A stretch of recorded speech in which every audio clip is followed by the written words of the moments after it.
interesting and different to do that doesn't happen on this show. I don't think it's ever happened on the show, maybe once in 20 years, something like that. Invited a friend of mine, a neighbor of mine, a buddy of mine, to come by and sit in on the show for a segment and yak with me. Pastor Mike Glen. Pastor Mike is literally a neighbor of mine, lives in my neighborhood, but he also is a neighbor here with a large church, Brentwood Baptist Church here, just outside of our studios, about 3 miles. And so, known Mike a long time, known this church. I've spoken for him at Kairos, thing that they do over at his church several times, and endorsed his latest book, The Gospel of Yes, and we hang out together. And he was telling me a really cool thing the other day, and I said, hey, man, let's do that on the radio. So, hey, thanks for coming out. Glad you invited me, Dave. It's a lot of fun. This is very neat. Thank you for joining us. This is good. Now, Brentwood Baptist is a big church. I mean, you guys, by any standards, are there. You're running, you started out in 2002 with about 3,000 people, my notes say, and it's up to 9,000 now? Mm-hmm. 9,000 people. That's a lot of folks. All that happened when we moved campuses. We moved to the new campus in June of 2002. Okay.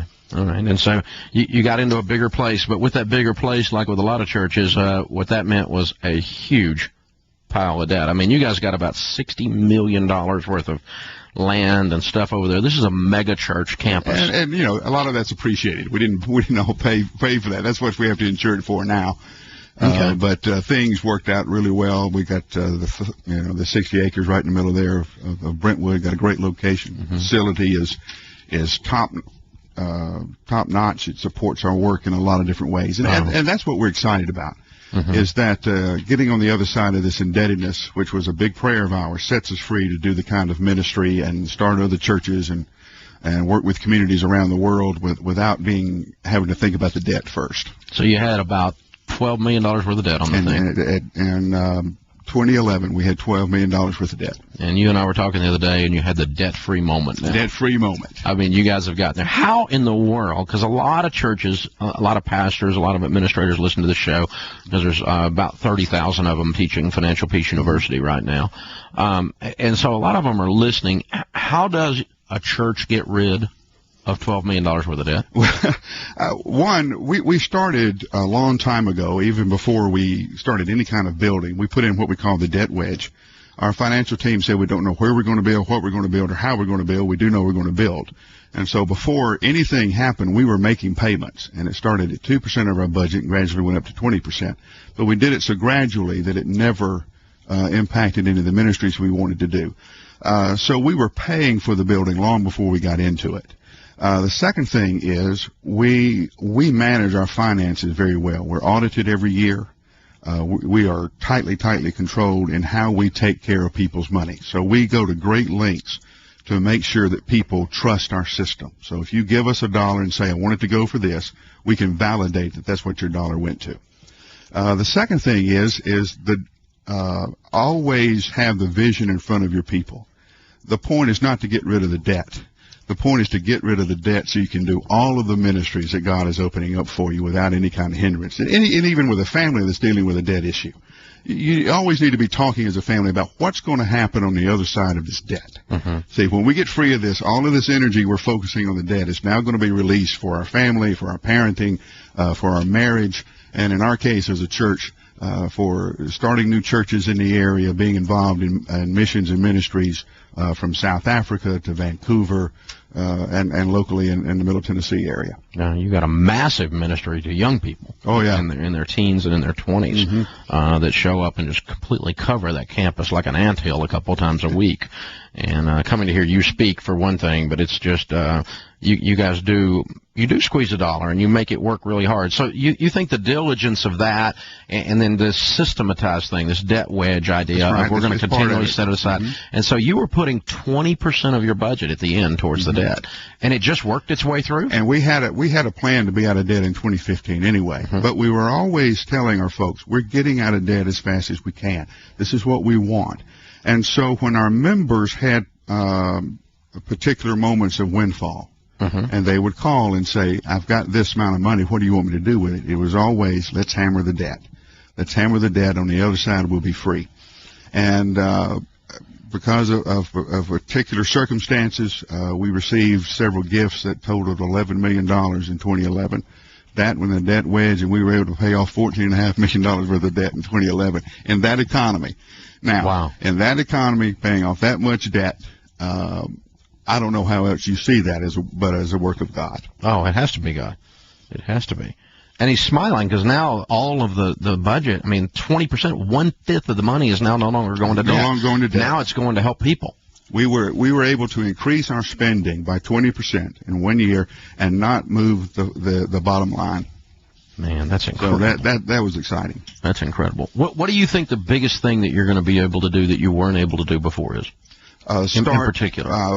Right now, all of that, not all of it, but most of it, is going to the training of new pastors to start new churches.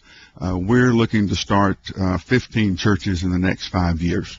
Okay. So rather than grow your particular campus, instead just go out and serve different communities through We've building always churches. Understood that 7777 Concord Road, Brentwood Baptist Church, is a base.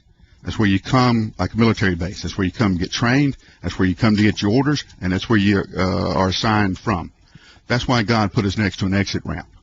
He expects you to go somewhere from here. And we want to be the church that not only celebrates the number of people who come in, but would celebrate the number of people we run off out to do real ministry in the world.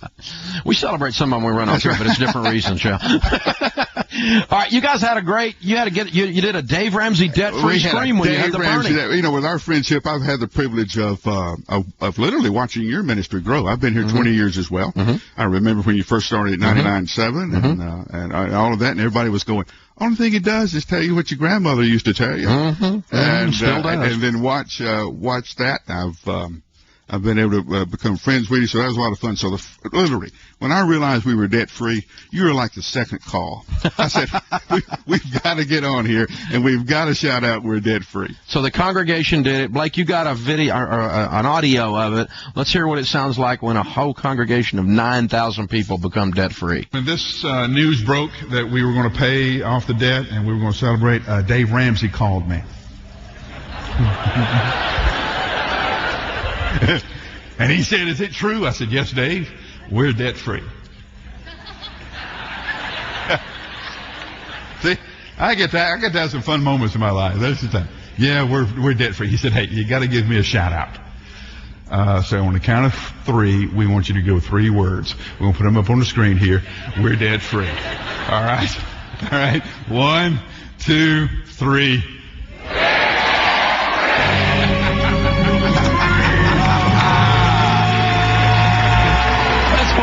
$11 million debt snowball sounds like. Oh, man. And the most beautiful thing of the whole deal is the bride of Christ is no longer a slave here. I just the picture of the bride being in chains is tough for me. It's hard. And because she's just limited. It's hard to be a generous slave.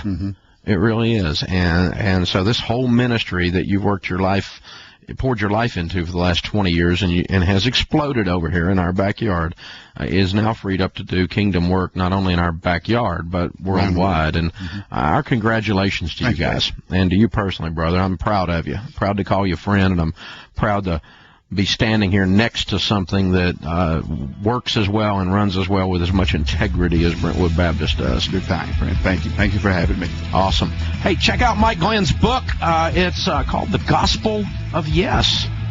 Too many Christians are about the gospel of no. Mike doesn't believe that, and you'll really enjoy this book. I am one of the endorsers on it, along with some country guy in here named Brad Paisley, I noticed, endorsed the book. Yeah. Go figure. So, said he's your friend. I don't know. I met him when he was in college. Couldn't get a date, didn't have a job. It was a lot of fun. The Gospel of Yes, check it out. Mike Glen, thank you for being here, brother. Oh, my privilege, Dave. Thank you.